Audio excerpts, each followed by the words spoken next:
Ассаламу алейкум. В эфире программа «Актуальное интервью». Сегодня у нас в гостях Аламхат Ельсаев, председатель Союза писателей Чеченской Республики Аламхат Машвол.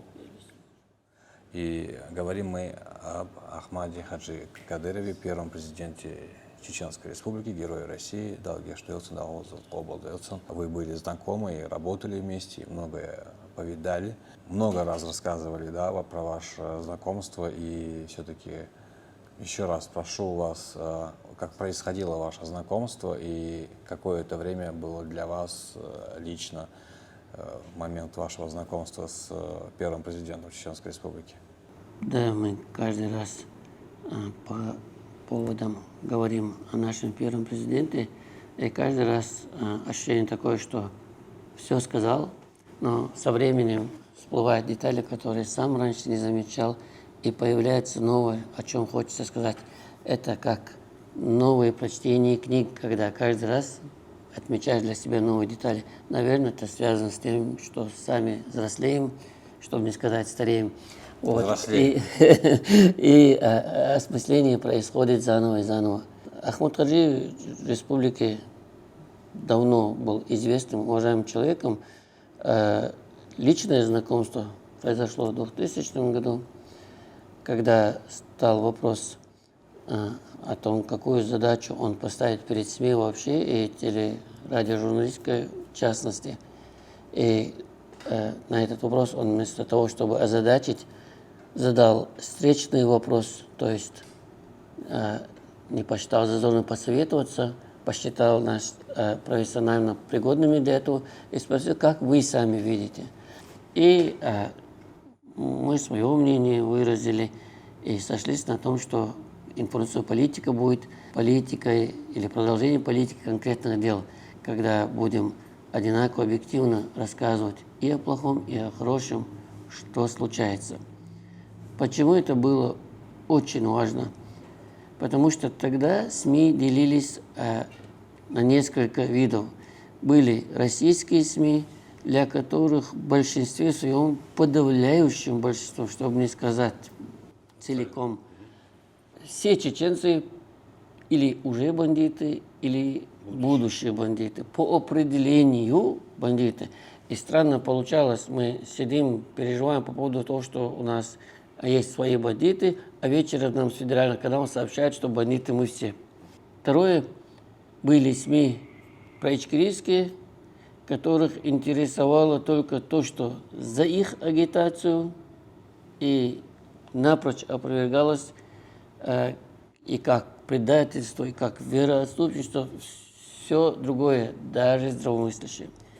И были зарубежные СМИ, которым никакого дела не было ни до ичкерийского руководства, ни до московского, но чем хуже для Москвы, тем лучше для них. Эта политика сегодня продолжается, и раньше всегда такой была. И они тоже определяли, выбирали то, что работает на их идею. Это был осознанный подход. То, что российские СМИ, это стереотипы были в большинстве своем, повторяемые, дублируемые. И в этой ситуации нужны были СМИ, которые живут с этим народом, знают, что он его, а они этого народа, деваться некуда, это их родина, и вместе с ним все переживают и заинтересованы не в том, чтобы кому-то потакать или поддакивать, а в том, чтобы рассказать правду и через правду, через осведомление об истинном состоянии дел, призвать мир, помочь найти выход, все здоровые силы мира, а с какой бы стороны ни были, все, кто готовы к нормальному диалогу. Это ровно то, к чему стремился Ахмад Хаджи, потому что он-то не рвался в политику и не собирался стать государственным деятелем или государственным служащим или на какие-то госдолжности претендовать. Его время затребовало, востребовало на этот пост, на это лидерство, а так, не будь потрясений, он бы, наверное, всю свою жизнь остался бы неизвестен как политический или государственный деятель, его потенциал. Он был бы известным религиозным деятелем. Это для себя он выбрал как главное дело в жизни. Но когда вот все эти мучения выпали на долю чеченского народа, когда буквально чеченский народ окунули в страдания, он тогда взял на себя эту ношу. СМИ ему нужны были именно как отражающие состояние дел, чтобы на этом объективном показе, на этой объективной картине можно было нормальный диагноз поставить и дальше двигаться. То есть СМИ он видел как зеркало, отражающее, которое все происходило как есть, должно без, быть, без искажений. как должно быть, потому что нужны были СМИ, которые заинтересованы в выживании так же, как народ и его лидер, а не те, которые выбирают, что показать, что не показать. Причем это и сейчас продолжается. Сейчас, вот смотрите в Ютубе, откройте, и идет наглая, циничная попытка сделать из отъявленных бандитов национальных героев. Эти бандиты пытались вести у нас работорговлю, они ее вели, просто ее прервали. И сегодня путем какого-то искусственного интеллекта их оживляют, там, накладывают благозвучные голоса, оттачивают мысли несказанные и выкидывают в общество молодежи, чтобы попытаться повести за ними. На самом деле, те, кто тогда жили, помнят, что именно в подвалах этих командиров томились другие чеченцы, которые они взяли с единственной целью получить деньги, выкуп. И они сегодня никогда не станут героями. Да, можно признать, что человек был храбрый, но это не достоинство. И бандиты бывают храбрые, они вытаскивают на разборках, стреляют друг друга с расстояния пощечины. Ну и что это храбрость? На что направлена? На защиту Только что кого в этом направлена? героического? Поэтому вот и тогда, и сейчас СМИ, и если брать ситуацию Чеченской Республики, и тогда, и сейчас больше всего картину реально отражают чеченские СМИ. Почему я говорю больше всего? Потому что хвала Всевышнему и в российском центре, и в других странах все-таки тоже появились СМИ, которые разглядели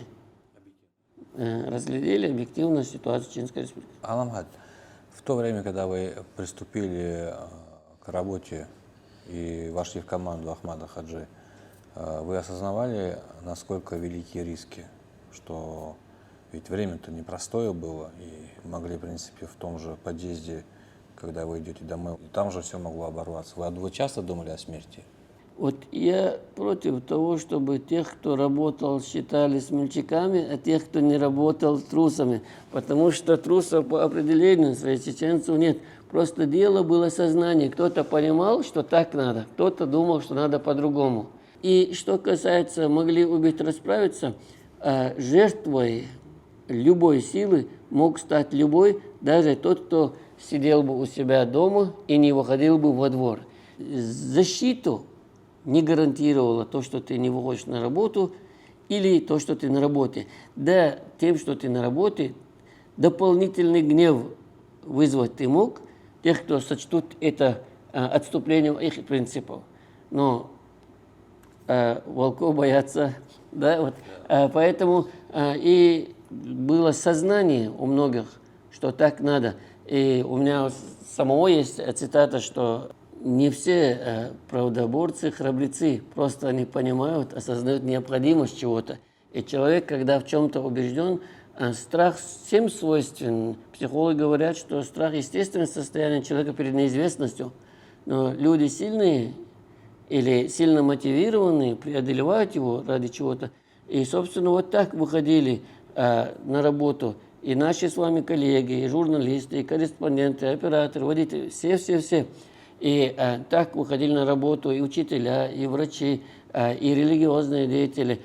То есть нация-то оказалась здоровой, просто нужен был лидер, который в состоянии объединить и в состоянии с точки зрения религии опровергнуть ложь, которая подается под маркой истинной религии. Я с той позиции говорю, вот допустим, вернемся там, да, на 20 лет назад, даже больше.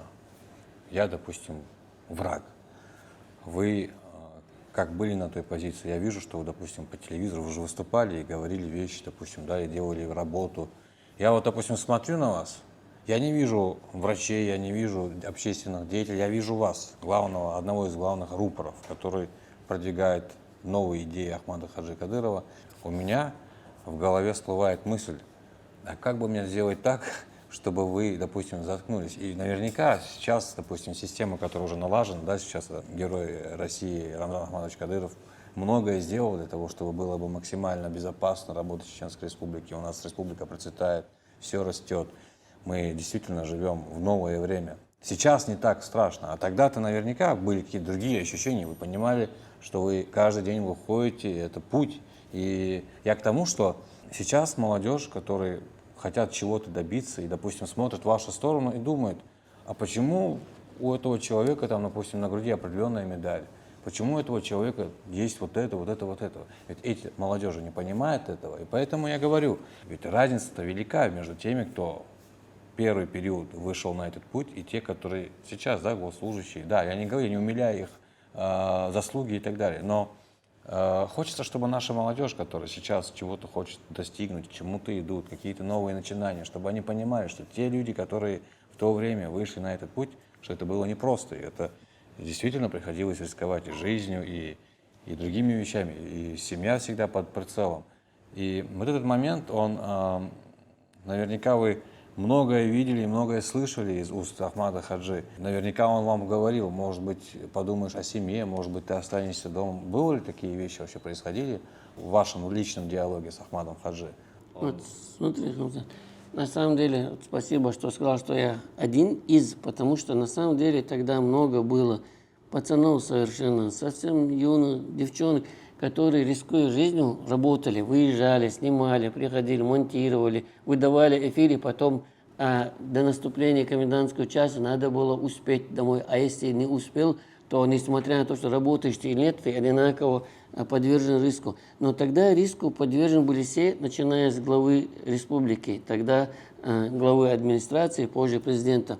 И на этом фоне там даже и бояться некогда было, и неловко было бы перед другими, которые на тебя надеются в этом коллективе, твои в другом коллективе, другие. Дополнительные неудобства создавала только узнаваемость. Допустим, бывали случаи, когда ставили лжепосты, и мы консультировали своих неэфирных коллег или других людей. Смотрите, если пост не стационарный, не спешите показывать удостоверение, потому что были случаи, и когда расстреливали сразу и милиционеров, все. И когда такое случается, другие могут как бы не показать удостоверение, проехать машина гражданская, все. Но журналист узнаваемым лицом особо никуда не денется, потому что тогда все знали каждого журналиста в лицо, поскольку не было интернета, не было мобильных телефонов, все смотрели в один экран и знали, и кто он такой, и откуда все. Но и это не страшно было. Вот то, что вы подчеркнули, страх за родных близких, он всегда присутствовал. Насколько я знаю, все, кто работали тогда, были озадачены только тем, что сберечь других. И все равно и своих детей привлекали к работе, собственно, как и Ахмад Хаджи Далгазов Оболоцин.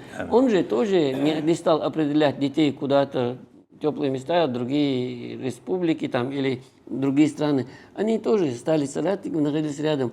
Поэтому как бы говорить или думать за себя особо нет. А бывало иногда идешь домой или это, ты чувствуешь или слышишь, что человек за тобой идет.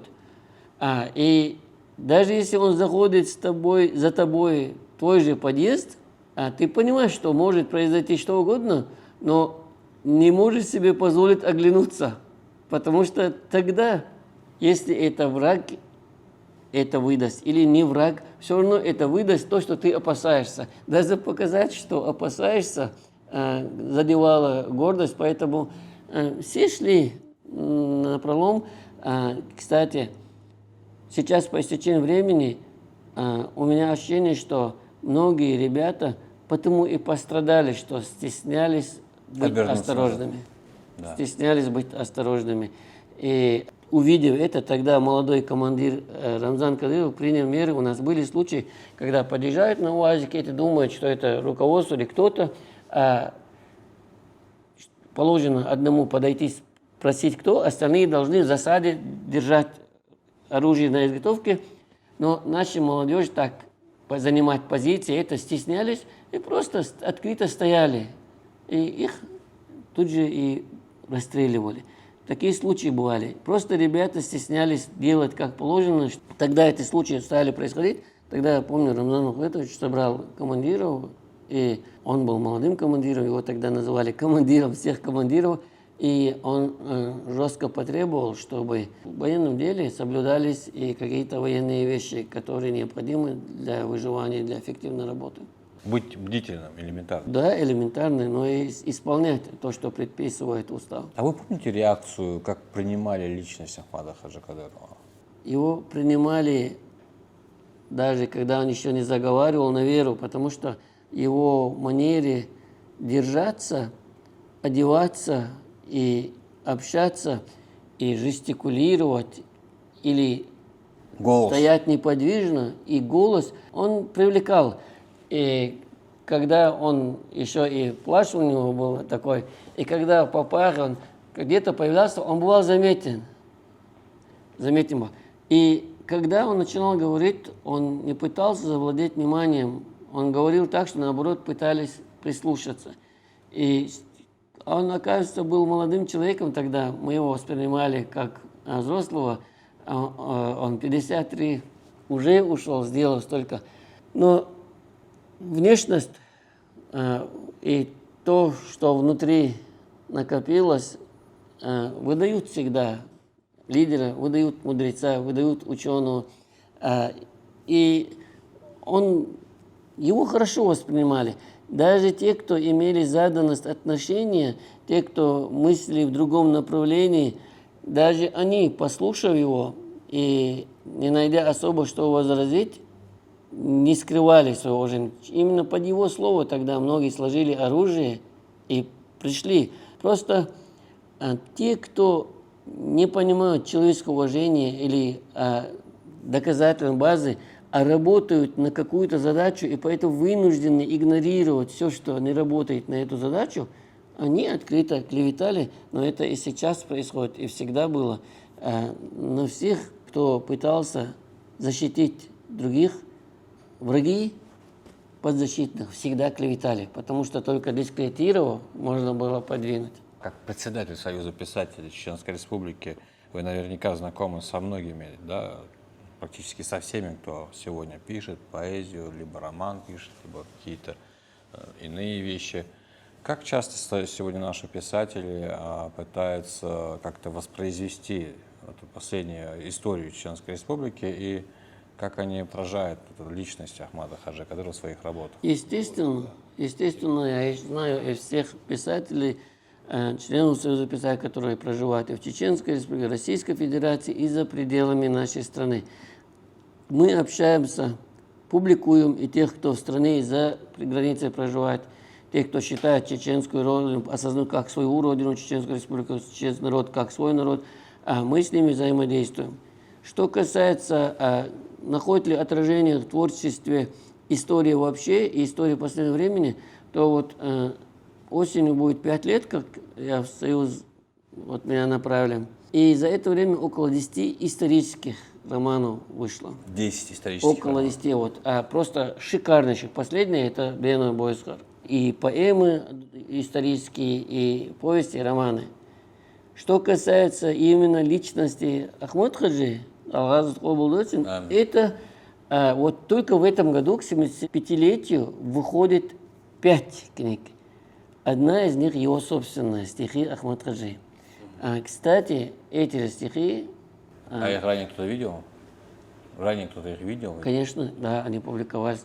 Духуах Абдурахманов в свое время издавал их, а потом переиздание было.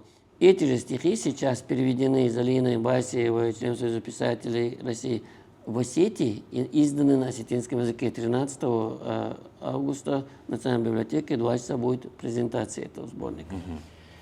Только в этом году опять раньше были тоже издания, посвященные первому президенту, но наши писатели пытаются в контексте времени анализировать его деятельность, сравнивать его с деятельностью других наших государственных деятелей, которые тоже пытались на основе взаимного уважения найти общий язык с Российским федеральным центром, это и Бейбулат, и другие, и делают свои выводы. Плюс естественно, и отражая свое собственное отношение к нему как к человеку, которого они знали, и одно время с которым работали и взаимодействовали.